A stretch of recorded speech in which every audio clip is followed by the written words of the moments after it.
FOMC day today, choppy markets, 60-minute breakout, got long here at the end of the day, closed, open position down on this open position, minus 262.50. The market closed about 30 minutes ago. The futures are still trading for another 30 minutes before the 1 hour break. Cobra 3 mini S&P profit target version hit its profit target, plus 575. Non-profit target version, minus 625. Market has that uncanny ability to always just support this market, supporting the market and preventing further selling. I thought we had more on the downside. I still think we do. A lot of market participants are calling this a bottom and kind of this engineered mindset of this is the dip to buy. But it seems like we should have more downside just based on the tape. Constant propping continues though, so it's hard to decipher sometimes. Minus 31.75 on adaptive moving average, a very choppy FOMC day. ES2 gap continuation reverse. This is the strategy we have to take advantage of this kind of manipulation in the market, where it's just always propped up, gap down, continue. Can't have that, so it reverses. So it happens a lot, and more so than it ever has. Tick wave took a short trade, minus 262.50. VIX OC minus 1,025. The overnight inefficiencies. See, the fact is that when markets are bullish, they tend to go up more overnight, and we're not seeing these overnight.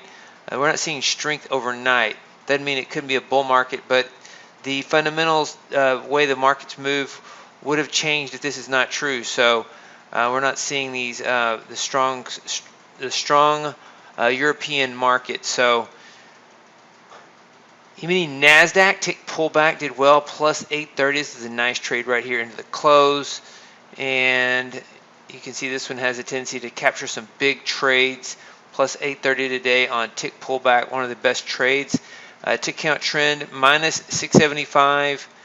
Not a lot of trades here. QS3 plus 875 on the open. Selling overnight.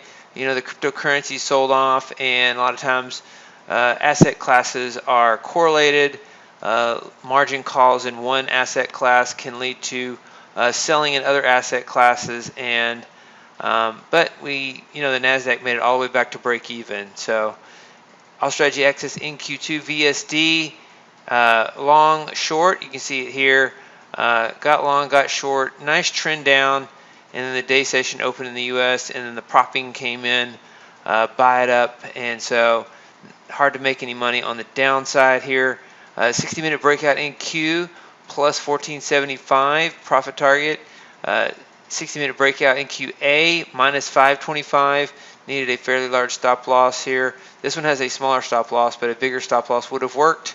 Tick wave, minus 825. VSD long, minus 50.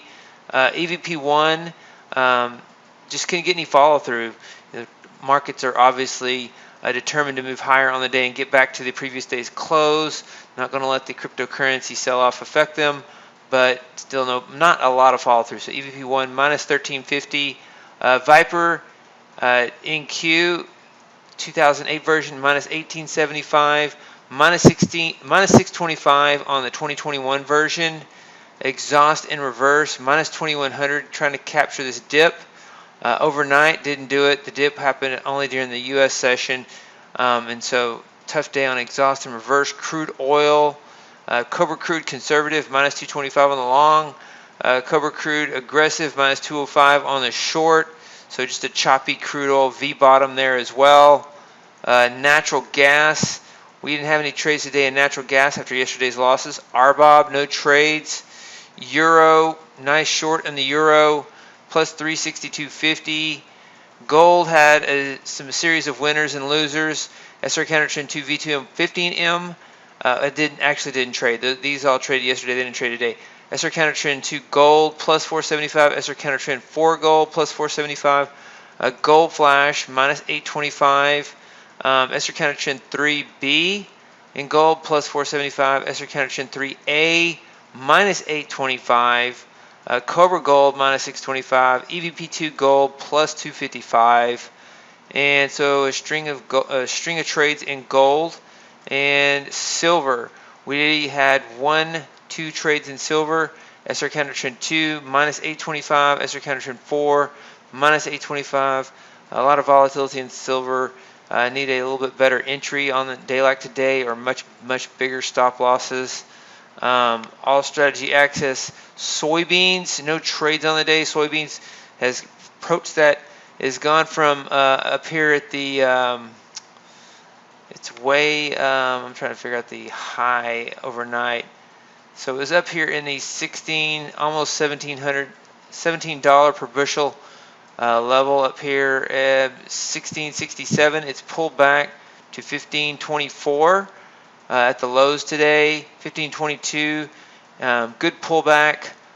Would anticipate potentially a bottom some here, a short-term bottom in here in this area, or just below 1500 for another rally up. Bullish soybeans. These algos are short-term trading though, so, and no trades today. Here are the old and optional trading system signals. 118 different algorithms every day. Copper breakout. We had a time exit here and a little gain on the day, capturing that move. Tends to be a tendency in that time period right there for copper to move higher. Copper sold off, so a lot of these commodities, ever since the CPI came out last week, the commodities have kind of sold on the news and have reversed that trend in the short term, which we do anticipate in a longer term inflationary bull market environment. Don't anticipate things go straight up, so anticipate these commodity markets to pull back a little bit before moving higher, and so still long-term bullish on inflation and commodity prices. So look to see higher prices by the end of the year in a lot of these commodity markets. But we shall see. Fed has tools in its toolbox apparently to continue the I guess the dream of constantly higher asset prices and constant commodity prices that never go up. So looking for real world cycles to come back to the markets, and so we shall see. Those are the trading system signals on the day. FOMC day, pretty choppy and down across the board in a lot of portfolios.